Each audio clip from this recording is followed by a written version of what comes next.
మనల్ని ఇష్టపడే మనిషి జీవిత భాగస్వామిగా రావడం అదృష్టం సార్. అది అందరికీ దొరకదు. ఇవన్నీ కాదు గోపాల్, ముందు వెళ్ళి మీరు రాధను కాపాడుకోండి. కాపాడుకుంటామండి, కానీ అప్పటి వరకు మీరు వేరే పెళ్లి చేసుకోవడానికి వీల్లేదు. ఆ మాట చెప్పే హక్కు మీకు లేదు.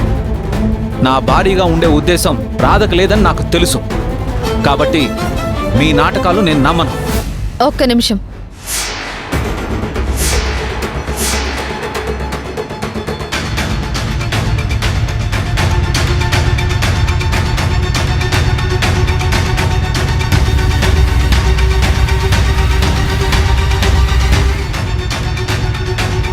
చూసారా ఎస్ఐ గారు, సూసైడ్ అటెంప్ట్ చేసింది చావు బతుకుల మధ్య ఉందని కథలు చెప్పారు.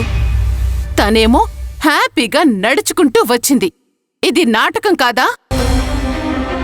అదేంటమ్మా, నువ్వు హాస్పిటల్లో డెత్ బెడ్ మీద ఉన్నావని మీ వాళ్ళు కంప్లైంట్ ఇచ్చారు. నువ్వు ఆరోగ్యంగానే ఉన్నావుగా? నేను ఇందాకే కోలుకున్నాను సార్. విషయం తెలియగానే నేను పరిగెత్తుకుంటూ వచ్చాను. రాధా, వీళ్ళు ఏదేదో మాట్లాడుతున్నారు. నీకు తెలుసు కదా నా మనసులో నువ్వు లేవని. మీ అన్నయ్య వాళ్ళు పెద్ద తప్పు చేస్తున్నారు రాధా.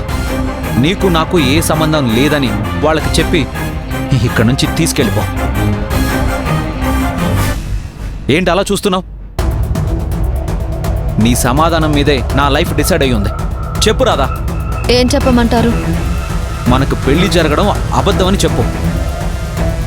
మన పెళ్లి నిజం.